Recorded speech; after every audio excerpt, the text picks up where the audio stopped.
Hello, my friends. We are continuing our mini-series of 2 talks with an Orthodox priest on sex. As I promised, this second part is going to be about tears, about bad things. And you might expect me to again skim over the pages of the Divine Scripture and make various pronouncements, quote the Lord and His prophets and His apostles, their very harsh sayings about what's wrong is going on in this field. But I'm not going to do that. This part, I will not be touching the Scripture. Why? Because I am referring to a famous saying by a politician of the previous generation, H. Ross Perot, if you remember him. I'm not sure if that's his statement, but the statement is quite accurate, and I'm expanding it a little bit. I'm saying, if you seek a solution, then check with the gospel. If you seek a problem, then look at the mirror. And this mirror is not necessarily going to be an individual mirror, of course. We don't know much about one another, individual features, individual traits. But we know a lot about what's going on in the society, in the mankind, as we speak. So we'll be looking at the collective mirror and make some important discoveries with regard to problems. Whereas the solutions to that problem, to most of them, have been articulated in the first part of our talk. Now, speaking of problems, most of the problems, of individual problems, of social problems, moral problems, are being treated by a saying, by an equally famous or maybe infamous saying, which has become a matter of course. How to feel good about doing bad. Now, we are going to modify it, just as we have modified the previous saying. We will be going on by proclaiming the following: how to do good no matter what you feel. How to do good no matter what you feel. And that will bring us closer to the understanding of the problems and to their solutions. All right? Now, the answer, the most superficial and very easily going answer to this query, how to do good no matter what you feel, comes in 2 words, as long as we're staying on a Christian turf. Just 2 words: follow me. Of course not me, but him. Follow me. But we have to admit that the following is not that easy. It consists of overcoming serious obstacles and resolving very deep misconceptions. That's what we're going to do in this talk. One of the sad misconceptions, I'm not sure if it's the hardest misconception, but it's very common, is that of the church, which is allegedly rejecting and cursing anyone who is getting involved in illicit sexual behavior, in particular homosexual behavior. Some church officials or clergy, put it this way, or just Christians, people who want to be Christians, unfortunately reaffirm this misconception. Make statements, make actions which would confirm in the public mind this misconception about rejection and condemnation. This is, however, wrong. Pure and unadulterated bullcrap. I say that with no hesitation, and I'll prove that to you. Let's take a closer look at the issue. When we speak about perversions, now, inevitably, sometimes subconsciously, we perceive some sort of unnatural fulfillment of one's sexual desires. Unnatural, whatever that might mean. That's, however, again a misconception, because the word perception has a much wider and more significant meaning for our minds. Behind that word stay any kind of deviation, of corruption, of breaking of any right thing in any pursuit of human life, in any field of our existence. And based upon what we have said in the previous talk, we can clearly see that sexual perversion is a perversion of a marriage, is a corruption of a marriage, is an assault on a marriage, just what we discussed in the first part of the talk. It's not a technical term, it's not a physiological term, it's a human term, a term related to marriage and its denial, its destruction.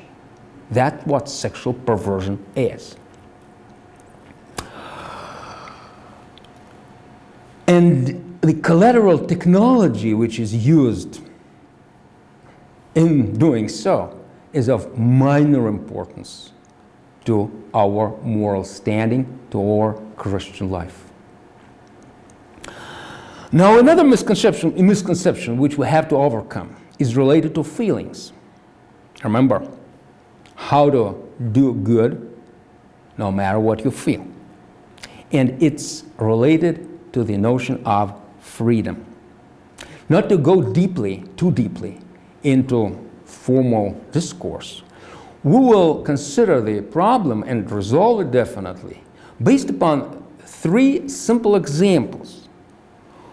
We will invite, so to speak, in our studio, 3 friends of mine, 3 different individuals, and we'll examine their lives, their feelings, their actions, their behavior, their misbehavior, and so forth. And as a result, eventually, we will see how to do good no matter what you feel. So let me introduce the first friend. You won't see him, but you know him. Let's say, could be a man, could be a woman. Again, when I say he or man, obviously it can be an individual of either sex, but it's easier, it's more convenient for me to speak of one sex, that is basically male sex, because I am male. So that's a gentleman, about 80 pounds overweight, feeling a great affection for junk food. Just loves it. Remember, in the first part we mentioned love with relation to food. So that's an epitome of a food lover, of a junk food lover. Whatever junk food outlet he encounters on his way, be it McDonnell Douglas or whatever the name might be, he just walks in and orders a huge portion of that stuff. His health is not well. His countenance, so to speak, is not very pleasant. Well, he tries to feel good about doing bad. He tries to feel good about eating junk food, but eventually, because my friend is a Christian friend, understands that something is going wrong, and he ought to change his behavior. His well, the way he's eating, the way he provides nutrition for himself, his food consumption ought to be changed, no matter what he feels. And he does just that. He goes to a doctor maybe, or just reads necessary literature, and while he still is feeling great affection for junk food, he makes for himself a cabbage salad with vinegar. Instead of eating rich in salt and rich in fat and rich in other nutrients, food which is no good for him. Within a certain period of time, he loses weight, he regains health, he looks beautifully, handsomely. Still, he has feelings for junk food. He likes it. He loves it. But he eats food of different nature. That's the right thing for him to do. That's the victory over his perversion. He had a perverted way of eating. Now he has a right way of eating. And the wrong way for him would be to walk out in the street with a huge sign. I am proud of my junk food. I'm proud of my extra weight. Let's rejoice in junk food. Let us request that the government, state governments or federal governments support the junk food outlets because they are fun, because that's the way I feel, that's the way I am feeding myself, that's the way I provide nutrition by myself, and I feel it's right, I feel it's great. No, he does not let his feeling out. He suppresses his wrong feelings and lives healthily and properly. All right? Clear enough. Let's introduce the other friend, the second one. The second guy could be a gal again, could be a person of either sex. There won't be any visible traits, no overweight, no nothing, but you will recognize that person. He, again, or she, well, I won't be repeating that again. He has a great affection for the opposite sex. To put it bluntly, he's just fond of sleeping around. He loves that. He loves of extramarital affairs. And he lives this way for quite some years. Very popular behavior these days, but also inasmuch that friend of mine, well, I cannot say he is Christian as long as he conducts such a behavior, as long as his life is the life of illicit sex, but he eventually comes to rejoining with Christ, comes to repentance, comes to an understanding that what he was doing is wrong, that he ought to be a faithful spouse to his wife or husband, respectively, and he must not conduct sexual acts as he was used to do in the past. His feelings are still with him. He has this interest for individuals of opposite sex beyond his nuptial bid, but he does not care. He wants to be faithful to Christ, he wants to be faithful to his spouse, and he behaves as a faithful spouse. He does not break his marriage any longer. He gives this promise to the Lord, he gives this promise to his wife, and conducts his life according to Christian moral principles. Not only Christian, by the way, to normal moral principles. Behaves properly. Is he free from his feelings? No, he's not. He still would be eyeballing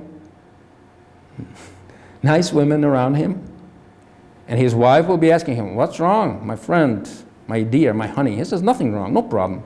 You know, I'm a faithful husband. I won't betray you any longer. And his wife will be content with that.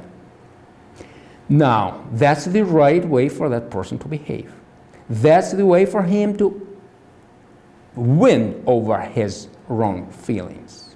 That's the way for him to win over his sin, to reject his improper feelings and to become free from their influence. Now he is a free person, just like the previous guy has become free from the junk food dependence. Now that man, or woman, is free from his sexual or her sexual attractions. Now the wrong way for that person to behave will be to form a union of adulterers, go out for demonstrations, for rallies, in support of illicit sex, in support of marital infidelity. We are proud to be, we are proud for visiting brothels. We are proud to be unfaithful husbands. Our sexual pride is in illicit sexual behavior. Such slogans will be put out in whatever town celebrations. He will be petitioning the state governments to support brothels, to support nightclubs, to support pornography sites. That's part of his pride. That's part of his ego. That's his feelings. And well, I think you don't remember such activities in our everyday reality, but they are very naturally following that notion of feeling good about doing bad. If I feel good about myself being an unfaithful husband, then why don't I declare my pride of that? But that's not going to happen. That's not happening as we speak. All right? Now the third person, and you will easily guess who he is. He's a homosexual. He's a homosexual. He has attraction to the individuals of his own sex. His, again, or her, same thing. And yes, he has been involved in homosexual intercourse, in homosexual relations, and he's been living this way for quite some time, until he has come to his right mind, and returned to Christ, and realized that his behavior is wrong, that his feelings may not lead him, may not dominate his behavior. It is the Lord who dominates his behavior.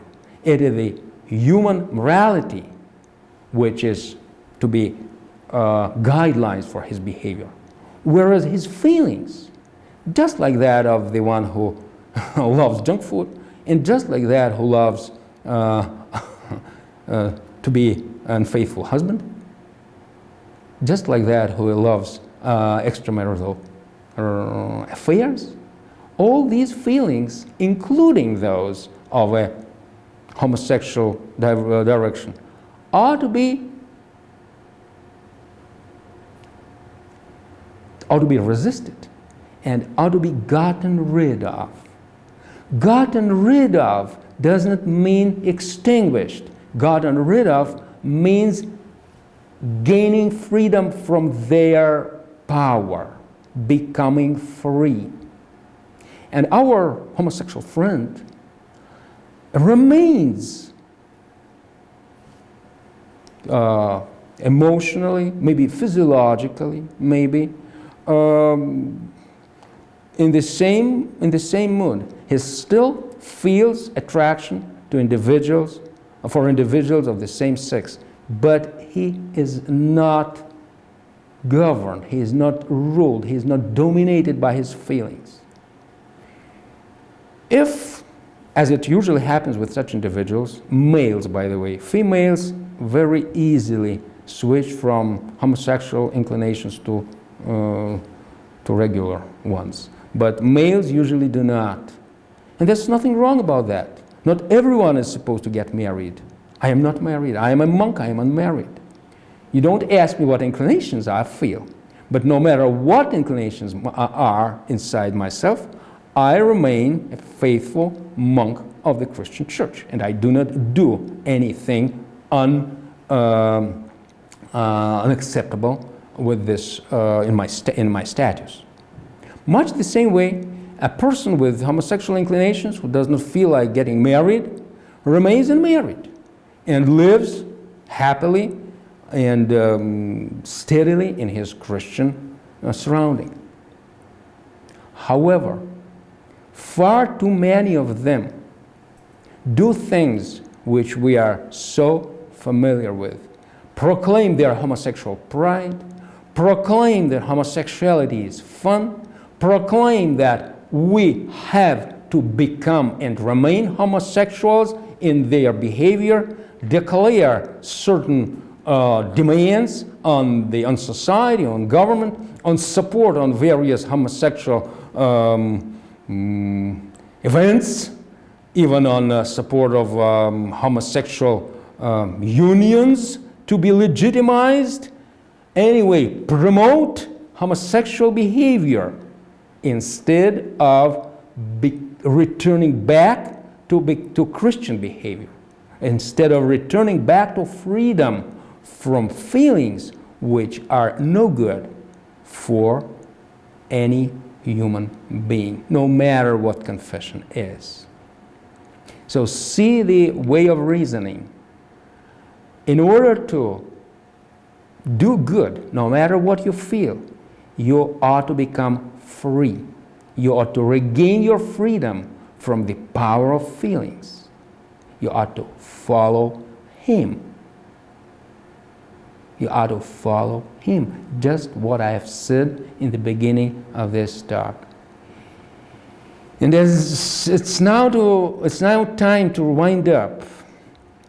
I wish I could tell you more, but before winding up, the lines by Rudyard Kipling come to mind. So it's knock out your pipes and follow me, and it's finish up your swipes and follow me. Oh, hark to the big drums rolling, follow me home. Goodbye, my friends, and God bless you.